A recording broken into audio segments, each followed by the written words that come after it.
Praise the Lord, जय मसीह की मेरे प्रिय भाई बहनों। स्वागत करता हूं आप सभी का एक स्पेशल एपिसोड में। जी हाँ, ये पहली बार एक स्पेशल एपिसोड आपके सामने ला रहे हैं और इस एपिसोड में हमारे साथ कोई क्रिश्चियन ऑथर या क्रिश्चियन स्कॉलर नहीं है। ये मेरे लिए खुशी की बात है क्योंकि हम इस शो में पहली बार एक ऐसे व्यक्ति से बात करने जा रहे हैं जिनका नाम है मिस्टर संजय सोनावनी। इन्होंने लगभग 94 से भी ज़्यादा किताबें लिखी हैं काफ़ी सारे एरियाज़ में, और इनको अगर स्पेसिफिकली आइडेंटिफाई करना है तो ये वेल रिनाउंड हिस्टोरियन और इंडोलॉजिस्ट हैं। और इनके किताब जो हैं काफ़ी जॉनर्स में आपको मिलेंगे, पोएम, कविताएं, नॉवेल्स, एक्ट्स, थिएटर्स, पॉलिटिक्स। लेकिन एक किताब मुझे बहुत बेहतरीन लगा क्योंकि आप लोगों ने कई बार मेरे मुंह से सुना होगा इंडस गागर सिविलाइजेशन के बारे में स्टडी करो, और 2018 से मैं आपको एक किताब के बारे में बात कर रहा हूँ। आज उसी के ऑथर हमारे साथ हैं mister Sanjay Sonawani. Thank you so much sir हमारे न्योता को एक्सेप्ट करने के लिए, और बहुत खुशी हुई कि आपने अपना समय दिया। तो आज जो है आप जिस किताब को लिखे हैं, origins of Vedic religion and Indus गागर सिविलाइजेशन, इसी के बारे में थोड़ा सा मैं बात करना चाहूँगा। सो बहुत बहुत धन्यवाद एक बार फिर से आपके समय के लिए।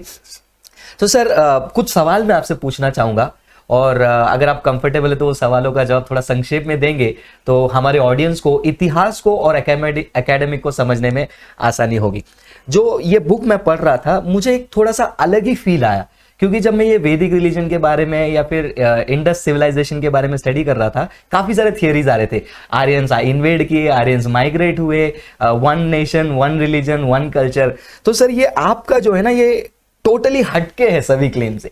तो आप इस किताब का जो रिसर्च है आपने क्यों शुरू किया, कुछ बैकग्राउंड बता सकते हैं आप?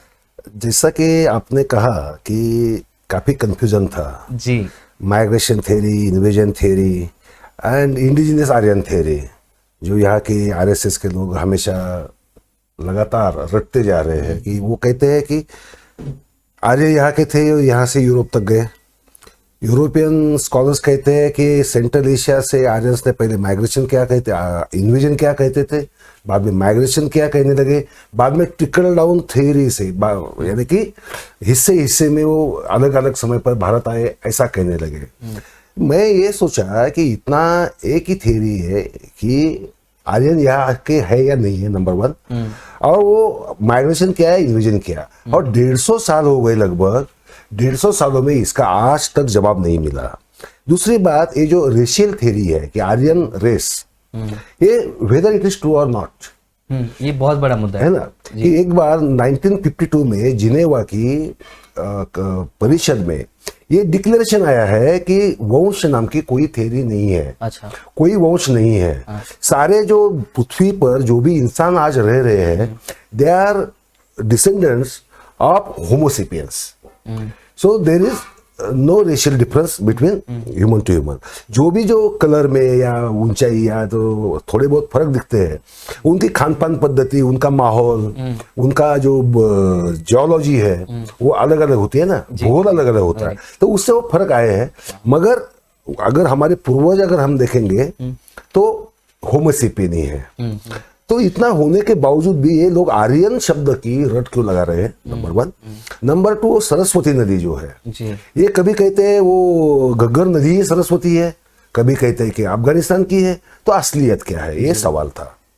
तो मेरे ध्यान में आया कि आज तक जो हिस्ट्री, कल्चरल हिस्ट्री हमारे सामने आई है वो बायस्ड है।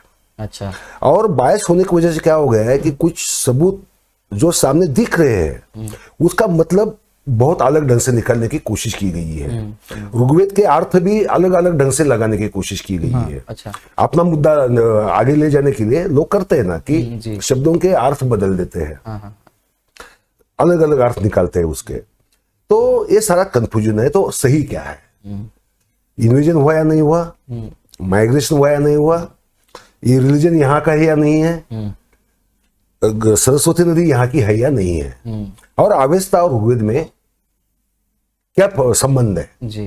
ये जो सारे सवाल है, ये सारे सवालों को जो मैं स्टडी करने लगा फिर अलग अलग ढंग से स्टडी करने लगा और फिर सोचा, जो तथ्य सामने आने लगे तो सोचा कि इसके ऊपर लिखना बहुत जरूरी है, क्योंकि बहुत सारा लोगों में कंफ्यूजन है। उससे पहले मुझे क्या लगता था कि जो मुझे समझता है वो लोगों को भी समझ में आया होगा, मगर मेरे ध्यान में आया कि नहीं, लोगों को मालूम ही नहीं है, पता ही नहीं, उन्होंने इस ढंग से इस तरफ देखा ही नहीं है, और वो सब पॉलिटिकली मोटिवेटेड थ्योरीज को ही प्रमाण मानकर चल रहे हैं और झगड़ रहे हैं। इसलिए किताब लिखने की प्रेरणा मिली और एक किताब लिखी। वाह, सो मतलब आप एक हिस्टोरियन के नजरिए से आपने ये, और एक एकेडमिशियन के नजरिए से आपने ये इशू को देखा। Yes. और आपने एक सही पॉइंट बताया, अगर आपकी अनुमति हो तो थोड़ा उसमें एलेबोरेट में करना चाहूंगा। आज जब भी धर्म की बात आती है, रिलीजन की बात आती है, उसको पॉलिटिक्स से मिस कर दिया जाता है, और जैसा आपने कहा कि अपने मत को आगे रखने के लिए काफी चीजें छुपाई जाती हैं। तो एक अनबायस्ड रिसर्च को आगे लाना, एक अनबायस्ड इंफॉर्मेशन को आगे लाना एक बहुत ही कठिन परिस्थिति होती है उस समय में, जहां पर आपका सोर्सेस सब खिचड़ी बना हुआ है, मिक्स हुआ है। अब सर, आपने उस खिचड़ी बने हुए अनबायस्ड सोर्स में से आपने निकाल कर जो ये रिसर्च किया है, काफी अप्रिशिएटेबल है। थैंक यू सो मच कि एटलीस्ट आज भी कुछ ऑनेस्ट हिस्टोरियंस हैं, इंडोलॉजिस्ट हैं, जो दोनों चीज को मिक्स नहीं करते हैं कि भाई हिस्ट्री अपने जगह पे, हमारी मान्यता हमारे जगह पे। तो सर, जैसे वापस से मैं वही सवाल में आना चाहता हूं, आज इस भारत देश में लोग हिंदुत्व इस को शब्द को ज्यादा महत्व देते हैं, और ज्यादातर इस बात को बढ़ावा दिया जाता है, एक देश, एक धर्म, एक संस्कृति, वन कल्चर। तो एक हिस्टोरियन पर्सपेक्टिव से आपने जो इतना रिसर्च किया, आपको क्या लगता है कि ये इस स्टेटमेंट में और इस बयान में क्या वैल्यू है? बेसिकली ये स्टेटमेंट ही पॉलिटिकल है बेसिकली। अच्छा। क्योंकि इस देश में एक कल्चर, एक रिलीजन ऐसा हो नहीं सकता, वो है भी नहीं, ये रियलिटी है। ये जो हिंदुत्व की जब बात करते हैं, जो खास करके सावरकरवादी और आरएसएस के लोग, तो हिंदुत्व की बात नहीं करते वो लोग। हिंदुत्व के नाम से वैदिकत्व की बात करते हैं। उन्हें क्या लगता है कि हिंदुत्व का नाम लेके जो भोले भाले हिंदू है उनको गुमराह करेंगे और उनको वैदिक तत्वधारा के बीच में समेट लेंगे। तो वेद महान है, ये जताया जाता है। संस्कृत दुनिया की सबसे पुरानी और पहली भाषा है, उससे सारी भाषाएं निकली, ये दूसरी बात बताई जाती है।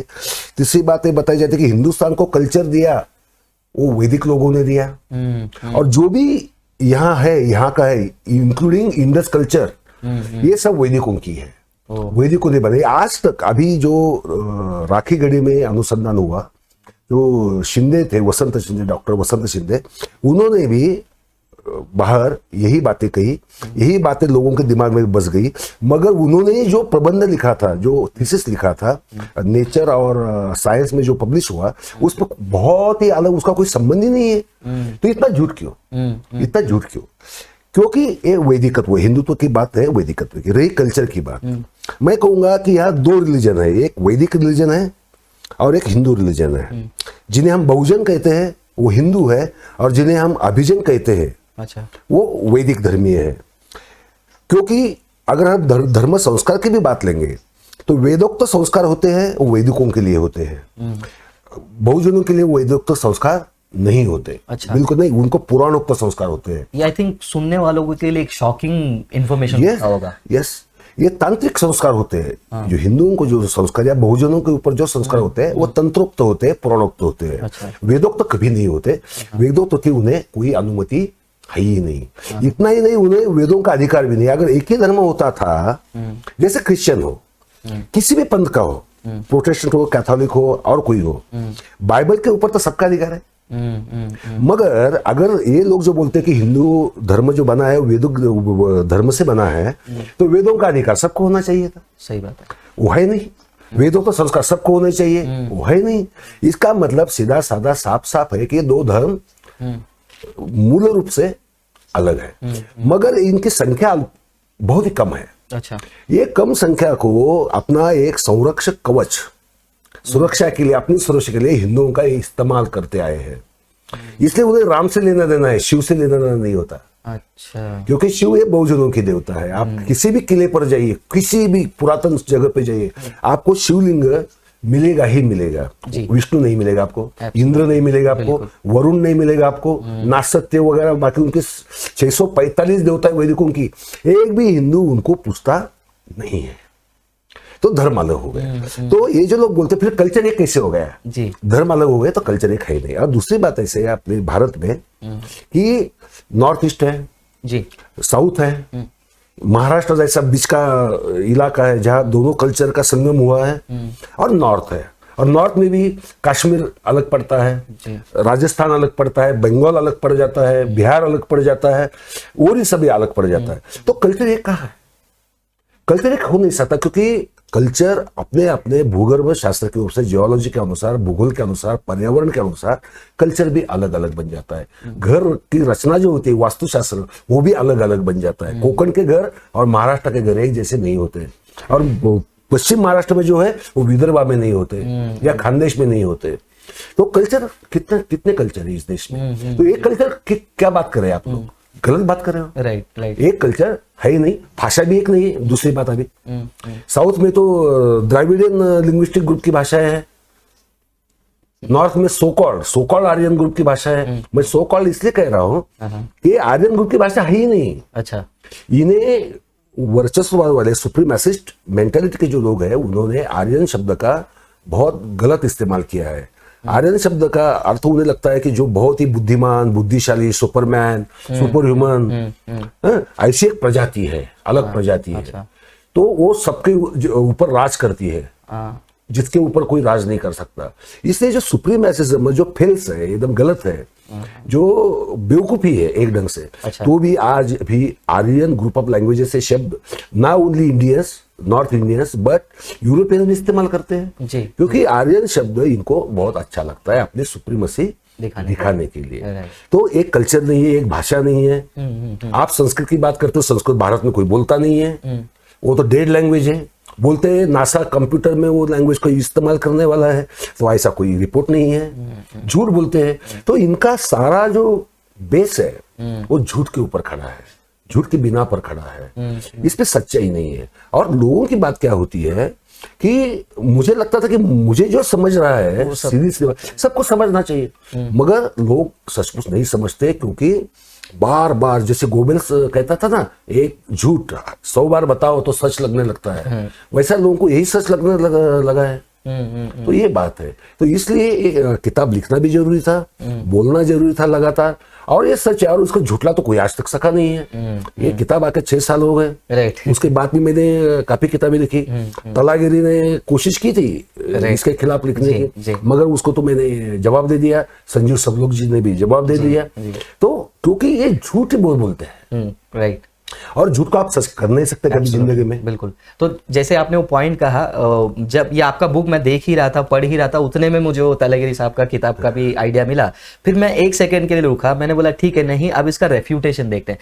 तो उसका रेफ्यूटेशन इतना स्ट्रांग है, जैसे आपने कहा कि झुटला नहीं पा रहे हैं, कोशिश किया है लेकिन झुटला नहीं पा रहे। और सर आपने एक बात और सही कहा कि आज सोशल मीडिया का इतना दबदबा हो गया है, चीजों को इतना प्रोपोगेंडा के तरीके से वायरल किया जाता है, जो नहीं है उसको आज है करके साबित कर देते हैं।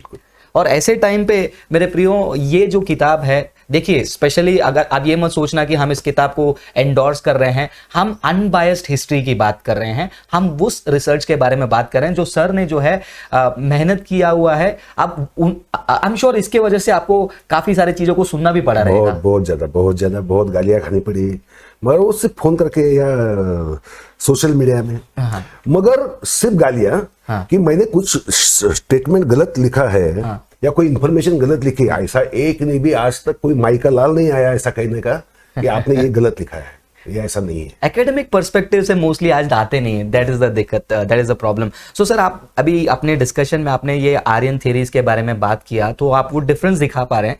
तो ये जो थियरीज आजकल अभी भी फैल रही हैं, इन्वेजन का, माइग्रेशन का, तो उसमें थोड़ा सा आपके रिसर्च के आधार पर आप थोड़ा लाइट शेयर करना चाहेंगे? रिसर्च के आधार पर देखिए, एक तो आर्य ये वर्ड एज अ रेस हमने यूज करना नहीं चाहिए। अच्छा, I oppose that, I oppose racism, I oppose casteism also, so that is a part. Second thing is, मैं इसकी तरफ कैसे देखता हूँ, हिस्ट्री की तरफ। वैदिक रिलीजन जो बना वो साउथ अफगानिस्तान के, आज का जो साउथ अफगानिस्तान, पुराने जमाने का हेलमंड रिवर का बेसिन, जो जिसका नाम पहले सरस्वती नदी था, वैदिक लिटरेचर में उसे सरस्वती कहा गया है। और अवेस्ता में उसे हरहवती कहा गया है, क्योंकि साउंड चेंज होने की वजह से स का ह हो जाता है पर्शियन लैंग्वेज में, वो साउंड चेंज है। मगर नाम एक ही है और वो नदी आज भी है। अच्छा। और आज भी उसके किनारे बहुत सारे जो पुरावशेष मिले हैं, पुरातन अवशेष, वो सामने दिखाते हैं इनके कल्चर की वजह से। दूसरी बात ये है कि जो जमात का नाम आए, जो टोलियों के नाम आए हैं ऋग्वेद में, उसमें से 90% टोलियां आज भी उस एरिया में रह रही है। अच्छा। दास दस्यु ये टोलियों के नाम थे। आज दाहिस्तान ये नाम से अफगानिस्तान में आज भी प्रांत है। दूसरे बात कीजिए आप, बलूचिस्तान, जो भलानस नाम से जो ऋग्वेद में लिखे गए हैं, भलानस, वो बलूचिस्तान में है। पख्त जो टोली का नाम लिखा है पख्त, जो पख्तूनिस्तान आज भी है। अच्छा। है ना। जो तुर्वंश नाम आया है, तुर्वंश, जो तुर्वंश के, तो तुर्क यानी तुर्किस्तान जो आज का है, वो आज भी उधर ही है। बराबर है। तो इनका जो भूगोल है ऋग्वेद का, स्पेशली ऋग्वेद का, वो भूगोल है अफगानिस्तान। वो भारत तो है नहीं। भारतीय जो द्वीप है, द्वीपकल्प है, वो तो है नहीं। तो ये धर्म बना वहां। ये धर्म में अलग अलग टोलियां थी।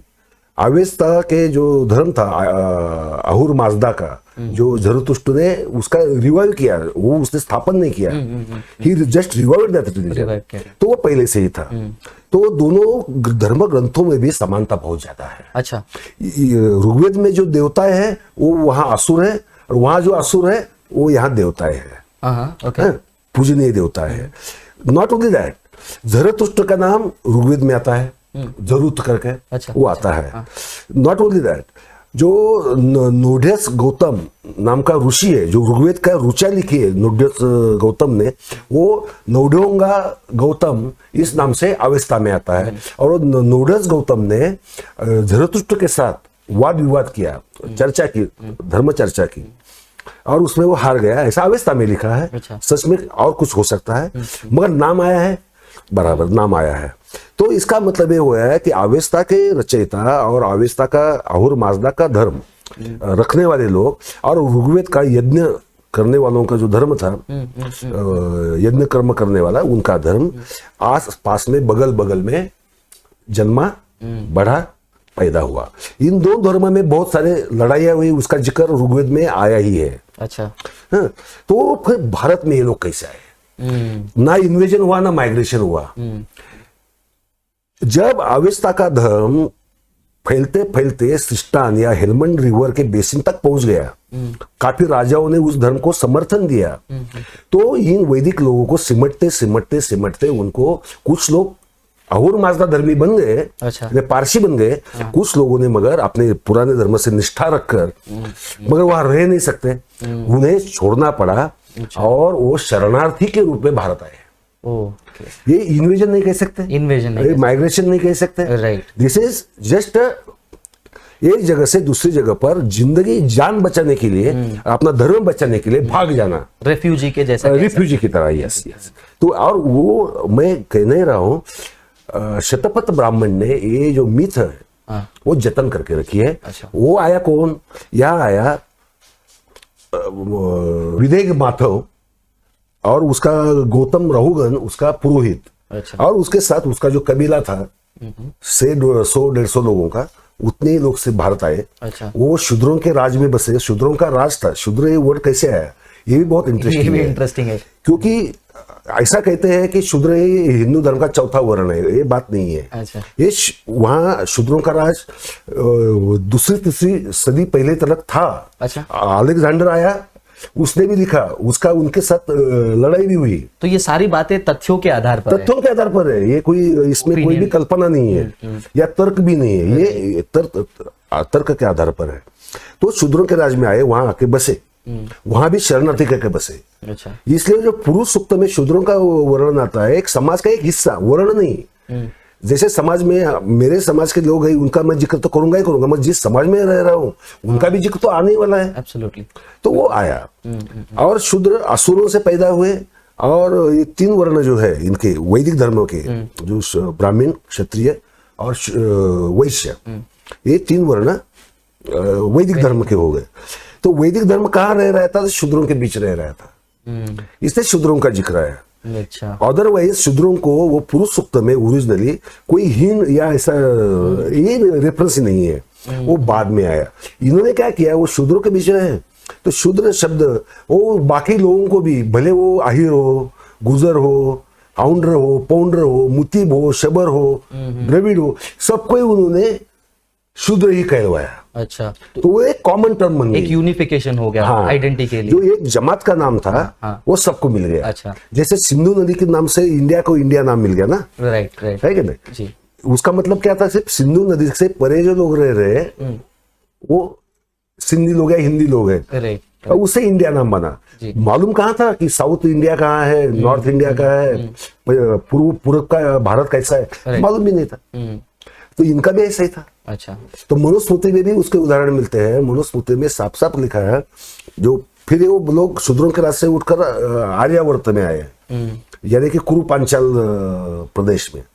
तो उन्होंने साफ साफ मनुस्मृति में शुरू में लिखा है कि ये जो 5 राज्य है, अच्छा। कुरु पांचाल मत्स्य, ये जो 5 ऐसे जो छोटे छोटे राज्य अगल बगल में थे, वहां छोड़ के पूरे भारत में शूद्र रहते हैं, यानी कि नॉन वैदिक लोग रहते हैं। वो नॉन वैदिक लोगों को डायरेक्टली शूद्र है, नॉन वैदिक को शूद्र। फिर वो चीनी हो, हुन हो, कुषाण हो, उन सबको उन्होंने शूद्र ही शब्द यूज किया है। अच्छा। क्योंकि उनको यहाँ का ज्योग्राफी मालूम ही नहीं थी, यहाँ कौन लोग रह रहे हैं ये भी जानकारी नहीं थी, तो स्वाभाविक है। तो उनके अज्ञानतावश जो टर्म्स बनी वो आज भी हम कायम रखे, ये कहाँ से ये है, सयानापन है क्या वहां से? तो नहीं। तो ये हो गया। तो आर्यन इन्वेजन हुआ नहीं है। अच्छा। जो हुआ है वो रिफ्यूजी के तौर पर यहाँ है, और उन्होंने, और उसको माइग्रेशन भी कहना कुछ हद तक सही नहीं है। नहीं, क्योंकि वो बहुत ही कम लोग थे ना। माइग्रेशन हमको पहले, जब डेमोग्राफिक माइग्रेशन जब होता है कि पूरी की पूरी जमात, पूरी की पूरी आदमजात, दूसरी जमात ही नहीं, एक जगह से उठकर दूसरी जगह चली जाए, तो वो हो गया आपका माइग्रेशन। ये माइग्रेशन तो है नहीं, है ना। ये बहुत अल्पसंख्यक, बहुत कम लोग जो डरे सहमे थे, उन्हें अपनी जान बचानी थी, जो बचा कुचा वेद लेके आए। इसलिए तो कहा जाता है कि 1 लाख स्टांजा का जो ऋग्वेद था वो भूल गए, फिर व्यास ने वो उन्हें कलेक्ट किया, वेद व्यास ने। तो इसलिए तो कहते हैं, क्योंकि सब तितर बितर हो गया। मुझे दया आती है, बात ही नहीं कि मुझे अच्छा लगता है, ऐसी बात किसी के ऊपर भी नहीं होनी चाहिए, मगर उनको ऐसा ना पड़ा। मगर दिखाते क्या है, ये गलत है कि हम सुप्रीम थे। तुम सुप्रीम नहीं थे, तुम भाग के आए हो। तुम सुप्रीम मत कहलाओ। इंसानियत के तौर पर हम एक जैसे ये सब, मगर तुम अगर ये कहोगे कि मैं सुप्रीम हूँ और मैंने आपको अक्ल, बुद्धिमती, भाषा सिखाई, तो मैंने उसका विकसित किया, तो फिर वो गलत हो गया, right, from a common perspective. Great. So वो काफी इंटरेस्टिंग इंसाइट है। अगर आप डिटेल में जानना चाहते हैं तो मैं डेफिनेटली मैं रेकमेंड करूंगा कि इसको आप किताब को पढ़िए, क्योंकि सर ने उसमें बहुत सारे ऐसे एविडेंसेस दिए हैं। क्योंकि टाइम कम होने की वजह से हम उसको संक्षेप में बात कर रहे हैं। सो सर, अभी थोड़ा बहुत क्लैरिटी मिल रहा है मुझे कि ये बैकग्राउंड क्या है, उनका आना कैसे हुआ। तो ये हमारा जो इंडिया का जो सिविलाइजेशन है, फिर वो कैसे था? क्योंकि अभी ऐसा तो लग रहा है कि जो कुछ वैदिक रिलीजन है, जो कुछ अभी बताया जा रहा है वही रियल है। तो हमारा एक्चुअल इतिहास क्या था सिविलाइजेशन इंडस का? देखिए, वैदिक रिलीजन यहाँ जो आया, इन लोगों ने उसको प्रचार उसका किया। और कुछ लोगों को, यहाँ के जो विद्वान, लोकल विद्वान थे, या जिनको आकर्षण था इनके, क्योंकि यज्ञ धर्म था, और उससे पहले जो हमारा धर्म था हिंदुस्तान का, भारत का, वो धर्म कैसे था, व्यक्तिगत था। अच्छा। उसमें कोई मंदिर नहीं हुआ करते थे। शिवलिंग बनाते थे, वो भी ओपन में रहा करता था। मूर्तियां भी बनाते थे, वो प्रतिमा पूजक भी थे, वो भी ओपन में रहा करता था। ज्यादातर ये लोग तंत्र शास्त्र के आधार पर, आगम जिसे हम आगम कहते हैं, अच्छा, तंत्रागम, शैवागम, शाक्त, ये जो है, तो लिंग और योनि पूजा ये प्रधानता से उत्तर से लेकर दक्षिण तक होती थी। मगर कल्ट बहुत थे। अच्छा। कई ये जो पेड़ है या यक्ष पूजा है, वो भी बहुत होती थी। अच्छा। यक्ष का तो महात्म्य उत्तर में और महाराष्ट्र में भी इतना था कि यक्ष के नाम पर गांव के गांव बसते थे, खेतियों के नाम भी यक्ष के नाम पे थे। अच्छा। तो बौद्ध धर्म में और जैन धर्म में भी यक्षों का महत्व वो कायम रहा। तो ये मगर था धर्म व्यक्तिगत, उसको कोई ऐसा संस्थात्मक स्वरूप नहीं था, क्योंकि उसकी जरूरत नहीं कभी पड़ी थी। क्योंकि वो व्यक्ति प्रणीत धर्म नहीं है, ये लोक धर्म है, जिसे हम कहेंगे ये लोगों का धर्म था, समाज का, आम आदमियों का धर्म। तो वो व्यक्तिगत रूप में घर में आज भी जो हिंदू होता है उसके घर में पूजा घर होता है। अभी वो तालाबंदी जो है उसका किसी हिंदू को कुछ लगता नहीं है, तो खुलना चाहिए ऐसा बिल्कुल नहीं लगता। बेवकूफ लोग हैं ये आरएसएस वाले, वही कहते हैं जिनका उस धर्म से संबंध ही नहीं है। खैर वो बात जाने दे, पॉलिटिकल हो जाएगा।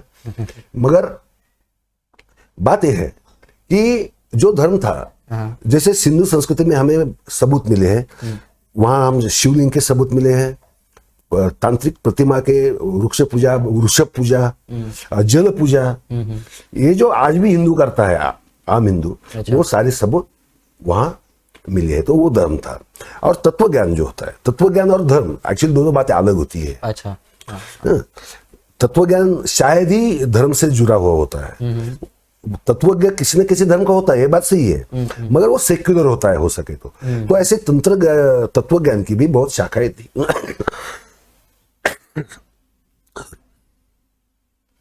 तत्व ज्ञान की भी बहुत शाखाएं थी, वो एक साथ पली बड़ी हुआ धुआ, ऐसा वो वैदिक धर्म भारत से आने से पहले था। अच्छा। वैदिक लोगों के पास तत्व ज्ञान था ही नहीं। उनका धर्म सिर्फ यज्ञ और उनके जो अमूर्त देवताएं हैं इंद्र वरुण वगैरह, उनको यज्ञ में आहुतियां देकर उनका पूजा पाठ करने का था। और आज भी वो धर्म भारत के लोग नहीं पालते। वो कौन करते हैं ये सब जानते हैं, वो सब करते हैं तो ब्राह्मण लोग ही करते हैं, वैदिक लोग ही करते हैं। और वो अधिकार भी उनको ही है ना। एग्जैक्टली। अधिकार भी उनको ही है। तो धर्म तो अलग ही हो गए। तो वो धर्म जो सिंधु काल से लेकर यानी कि आज से 7,000 साल पहले जो एस्टेब्लिश था, वो आज भी कायम होते हुए भी उसके ऊपर वैदिक प्रत्यारोपण होते हैं। फिर कैसे होते हैं? शिव को रुद्र के साथ जुड़ाने की कोशिश करो। ये बहुत स्ट्रांगली चल रहा है सर। आप ये अभी सोशल मीडिया में तो आपने जो अच्छा, वो मेरे लिस्ट में वो डिस्कशन में नहीं था, लेकिन अच्छा वो ये पॉइंट उठाया, तो मैं चाहूंगा कि आप थोड़ा इसके ऊपर बात कीजिए। देखिए रुद्र और शिव का कोई फर्क नहीं। रुद्र का पिता है, रुद्र 1 नहीं 11 है। वैदिक साहित्य को हमने देखा तो। और शिव तो एक ही, और वो अजन्मा है, उसको कोई माता पिता है नहीं, है ना। उसको कोई माता पिता नहीं है। शिव के कल्पना और उसके लिंग रूप में पूजा होती है, रुद्र के लिंग रूप में पूजा नहीं होती। और शिव के लिंग रूप में ही पूजा होती है। उसकी व्यक्ति की ऐसी शिव की आजकल चित्रकार और मूर्तिकार बना लेते हैं, वो बात ठीक है, मगर पूजा जब होती है तब वो लिंग की ही होती है। तो ये आज भी बरकरार है और पूरे हिंदुस्तान में दक्षिण से लेकर उत्तर, नॉर्थ से लेकर वेस्ट तक बरकरार है। मगर इन लोगों ने क्या किया, रुद्र के साथ जोड़ने की कोशिश की। राम का कोई संबंध नहीं वैदिकों के साथ। राम का जो समय, जो काव्य भी हो, जो भले वो असल में व्यक्ति हुआ या नहीं हुआ हो, वो विवादास्पद है। महाभारत में असल में हुआ नहीं हुआ विवादास्पद है। वो काव्य भी अगर हो तो काव्य की जो मूल कथा जिस समय के ऊपर आधारित है वो वेद पूर्व काल है। नहीं तो पांडव एक लड़के के साथ शादी करते हैं, ये वैदिक प्रथा नहीं है। राइट। ये वैदिक प्रथा ही नहीं। और कृष्ण 16,000 नारियों को रखता है, ये भी वैदिक प्रथा नहीं है। संन्यास वेदों में है नहीं।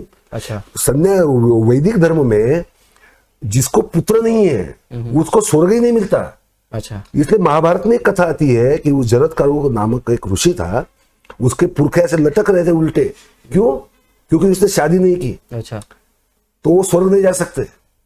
तो उसको रिक्वेस्ट करते हैं, यार तो शादी नहीं करेगा, पुत्र को जन्म नहीं देगा, तो मुझे ये संन्यास इन्होंने बाद में लिया कि कहां से, वो यहां से लिया। क्योंकि यहाँ शैव संस्कृति या मूर्ति प्रतिमा पूजकों की संस्कृति के साथ साथ बाद में और एक संस्कृति पैदा हुई थी वेदों से पहले। अच्छा। जिसे हम समण संस्कृति कहते हैं। अच्छा। जो समण संस्कृति से बौद्ध और जैन धर्म पैदा हुए। ये शायद से वो वर्ड को मैं नहीं समझ पाऊँ, ये सांख्य या ये है या अलग? नहीं, ये समण का मतलब होता है कि जो, देखिए सिंधु कल्चर में ये था बहुत, एक धर्म से वो समाजधनी था। अच्छा। वो व्यापारी समाज था, किसान समाज था, और जो कैपिटलिस्ट समाज था वो। ओके। तो कैपिटलिस्ट समाज में वर्ग तो बनती है आर्थिक स्थिति के आधार पर, और शोषण भी होता है, नहीं कहा तो भी। हम कोई पुरखों की मैं तारीफ नहीं करना चाहता, जो है वो है। तो ये जो विषमता पैदा हो जाती है फिर समाज में, तो विषमता का विरोध करने वाले लोग भी पैदा हो जाते हैं। तो जैसे कि जीसस क्राइस्ट या गौतम बुद्ध या महावीर क्यों पैदा हुए, वो उन्होंने इस विषमता को या अन्याय को या किसी को विरोध करने के लिए पैदा। तो ये समन कल्चर, जो लोग सबको समान मानने वाले जो लोग थे उनको समन कहते हैं। अच्छा। वो someone is the original word, ये प्राकृत वर्ड है वो, उसका आज हम समान कहते हैं। ओके। तो ये वर्ड हो गया। समन कल्चर डेवलप इसलिए हुआ कि सिंधु संस्कृति में एक अमीर समाज था, तो वर्ग भी थे, कामगार वर्ग होता है, कोई अमीर होता है, कोई गरीब होता है तुलना में। तो ये जो विषमता देखकर कुछ जो विद्वान लोग थे तब समय के, उन्हें लगा कि ऐसा नहीं है, ये गलत है, सब समान होने चाहिए, और सब धन इकट्ठा कर रहे हैं तो धन को इकट्ठा नहीं करना चाहिए। तो सत्य, अहिंसा, अस्तेय और अपरिग्रह की चोरी भी मत करो, क्योंकि वो जब बहुत पैसा आता है तभी ये बातें समाज में बुरी बातें तभी आती है। तो इसका विरोध करने वाला जो वर्ग पैदा हुआ उसको हम समन कहते हैं, जो सबको समान मानते थे। Not only human being but animal kind also. सब समान है, वृक्ष भी समान है, जीव जंतु भी सब समान है, ऐसे मानने वाला। तो ये विचारधारा है। तो उसमें भी लगभग 30-40 थॉट प्रोसेसेस थे अलग अलग। अज्ञानवाद भी था।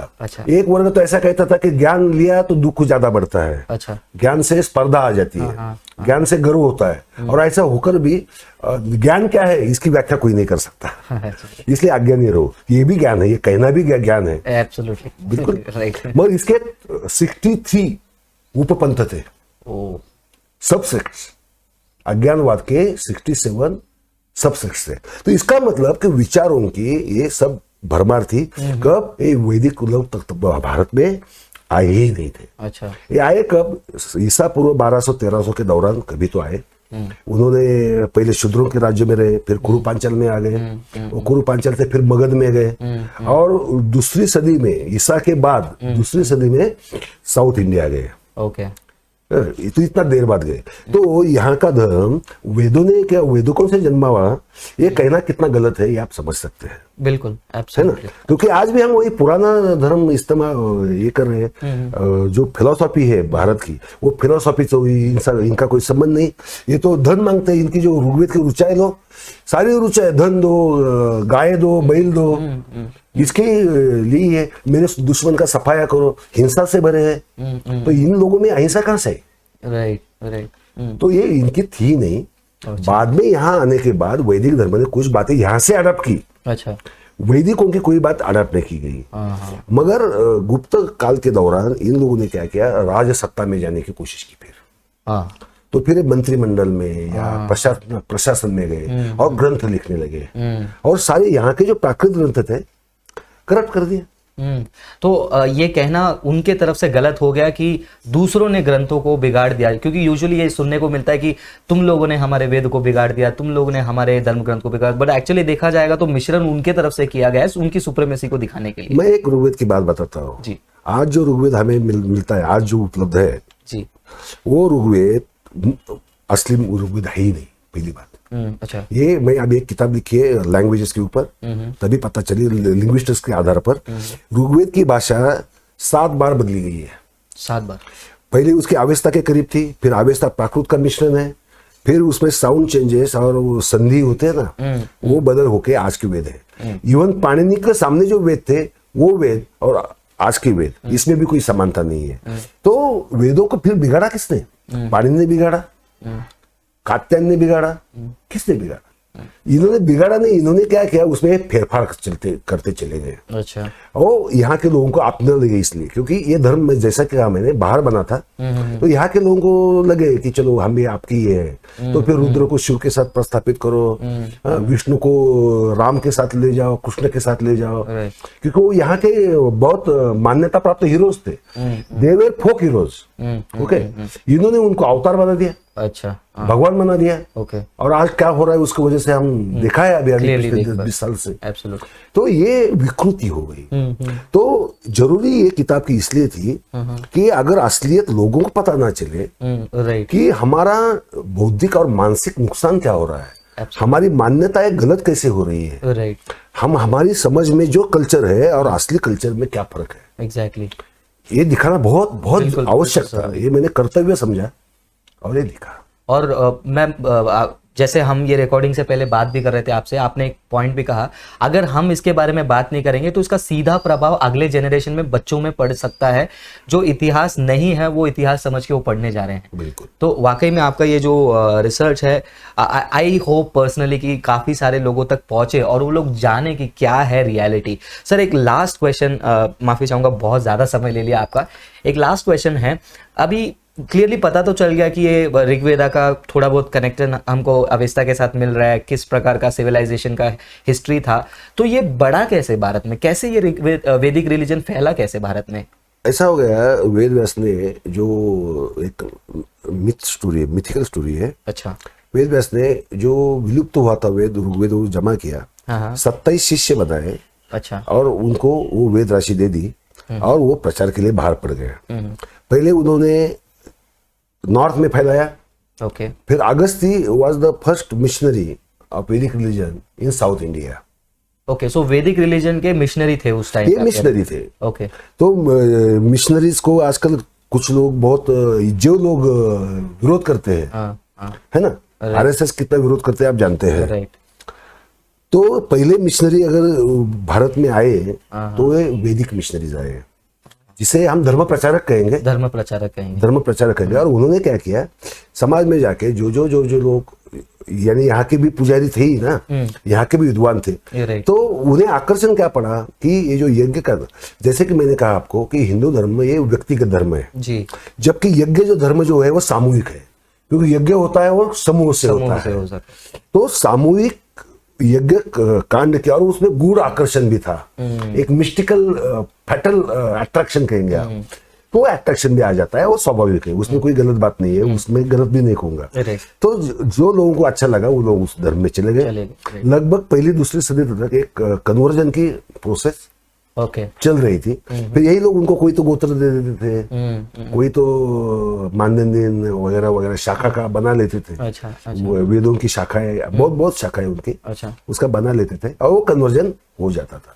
और गुप्त काल में कन्वर्जन बंद हुआ, मगर घुरिये नाम के एक बहुत बड़े समाज शास्त्रज्ञ हैं जिन्होंने 700-800 ताम्रपटों का स्टडी करके सिद्धांत लिखा है कि बोगस वैदिक भी बहुत ज्यादा हो गए। अच्छा, बोगस गोत्र के, कि जो एक्चुअल वैदिक थे नहीं, ऐसे भी है। और वो आज तक चल रहा है, वो आज तक वो खुद को ओरिजिनली समझते हैं। तो ये करप्ट, एक ढंग से एक करप्ट रिलीजन है, और वही आज ओरिजिनल कहलाने की कोशिश जब करता है तब अजूबा होता है, अजीब लगता है। तो सो ये एक पूरा प्रोसेस था, ऐसा नहीं कि झटके से कुछ हुआ, स्लोली एक लंबा प्रोसेस, आज हम उस मुकाम में पहुंचे जिसका इफेक्ट देख पा रहे हैं। देखिए 10वीं सदी तक वो सफल नहीं हुई इतने। अच्छा, 10वीं ईडी वो आए ईसा पूर्व 1200-1300 में, तो लगभग उनको 2300 साल कम से कम लगे यहाँ अपना अस्तित्व फैलाने में और अपना महत्ता ठसाने में, है ना। वो एक झटके पे तो होता नहीं, क्योंकि इनको विरोध भी बहुत हुआ, बहुत ज्यादा विरोध हुआ वैदिक धर्म को। ऐसी बात नहीं है कि आसानी से नहीं होगा, ऐसा नहीं होता ना।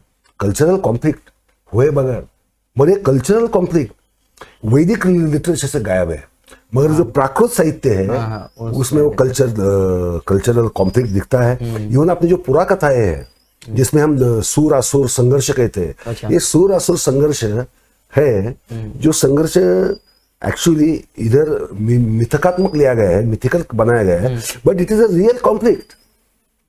इट वाज, उन्होंने खुद को बहुत अच्छा समझ लिया, देव समझ लिया, ये बात अलग है। असुरों को बुरा समझ लिया, वो बात अलग है, मगर सब जगह तो असुर जीत रहे, है ना। असुरों को हराने के लिए इनको इंद्र की तपस्या करो, विष्णु की तपस्या करो, ब्रह्मा की तपस्या करो, तपस्या के बगैर तो ये कभी असुरों को हरा नहीं पाए। राइट। तो इसका मतलब क्या होता है कि ये कॉन्फ्लिक्ट था, इन्होंने कुछ ना कुछ आइडिया करके कभी ना कभी उनके ऊपर ये कर लिया है, मगर उसके लिए समय कितना लगा होगा। एब्सोल्युटली। इसलिए कहते हैं ना, ये असुर 10,000 साल जिया, इसका मतलब समझना कि काफी समय तक असुर ने अपनी महत्ता टिका के रखे, वो हारे नहीं थे। एग्जैक्टली। सो बहुत ही एनरिचिंग डिस्कशन रहा ये। मुझे तो ऐसा लगता है कि बस बातें करते ही जाऊं, आपसे सुनते ही जाऊं, लेकिन फिर भी जो है एक बार फिर से बहुत बहुत धन्यवाद आपको इस रिसर्च के लिए। मेरे प्रिय भाई बहनों, मुझे पता नहीं कि ये किताब अभी फिलहाल आउट ऑफ स्टॉक है, इन स्टॉक है, लेकिन कोशिश करेंगे हमारे तरफ से अवेलेबल करवाने की। तो लीजिए, एक अनबायस्ड तरीके से आप पढ़ने की कोशिश कीजिए और समझने की कोशिश कीजिए। और जब भी हिस्ट्री की बात आती है, हिस्ट्री को कोई छुपा नहीं सकता है। और मैं आपको इंकरेज भी करूंगा कि आप भी इवैल्यूएट कीजिए। अगर आपके पास भी कंसर्न्स वगैरह है, क्वेश्चंस वगैरह हैं, खुलकर उसको खुले दिमाग से देखिए, ना कि एक पॉलिटिकल नजरिए से, एक रिलीजियस नजरिए से। सो कंक्लूड करने के लिए, समाप्त करने के लिए बस कुछ कंक्लूडिंग सजेशन या फिर कुछ एडवाइस आप दर्शकों को देना चाहेंगे, एक हिस्टोरियन, एक ऑथर के पर्सपेक्टिव से? भाइयों, एक बात हमें बराबर ध्यान में रखनी चाहिए कि झूठे इतिहास से या झूठे कल्चरल हिस्ट्री से आज का समाज अच्छा नहीं बन सकता। आज अगर हमारे समाज में सोशल कल्चरल समस्याएं हैं तो उसका कारण यही है कि हमें हमारी हिस्ट्री ठीक से मालूम नहीं, और जो भी हिस्ट्री हमारे सामने आती है वो पॉलिटिकली मोटिवेटेड है।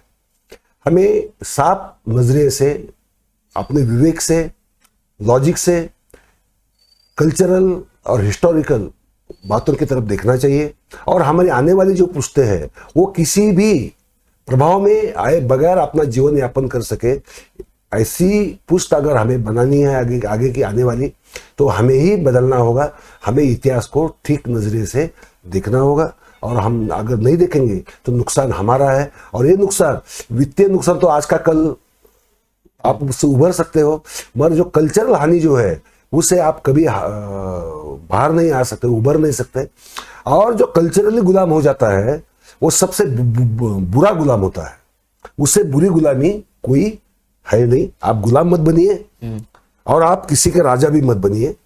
हम इंसान को इंसान की तरह देखेंगे, किसी का द्वेष नहीं करेंगे, मगर जो सच्चाई है हम सच्चाई का ही साथ देंगे, यही मुझे कहना है। जी, बहुत बहुत धन्यवाद संजय सर आपके समय के लिए। अगर समय मिले तो भविष्य में एक बार फिर से आपके साथ और मुद्दों पर बात करेंगे। तब तक के लिए बहुत बहुत धन्यवाद आपके रिसर्च के लिए। लगातार ऐसे करते रहे, हमारी दुआ रहेगी, हम भी प्रार्थना करेंगे कि आपके रिसर्च में आपको जो जो सुविधाएं जरूरत पड़ती हैं वो समय अनुसार मिलते रहे। धन्यवाद, बहुत बहुत धन्यवाद। बहुत बहुत धन्यवाद मेरे प्रिय भाई बहनों। एक बार फिर से आपने इस डिस्कशन को बहुत ही ध्यान से सुना। जितना हो सके इसको शेयर कीजिए, लोगों तक सच्चाई को पहुंचाइए, ताकि हम लोगों के बीच में एक ऐसा साइंटिफिक टेम्पर बनाएं कि चीज़ों को इमोशंस के साथ नहीं बल्कि तथ्यों के आधार पर देकर एक अच्छे समाज की ओर चलें, एक भाईचारा की ओर चलें और साथ में मिलकर भारत को हम सर्वश्रेष्ठ बनाएं। बहुत बहुत धन्यवाद। God bless you, take care, bye bye. ऐसे अनेक वीडियोस को देखने के लिए हमारे चैनल को सब्सक्राइब करें, बेल आइकॉन प्रेस करें और वीडियो को लाइक ज़रूर करें। धन्यवाद।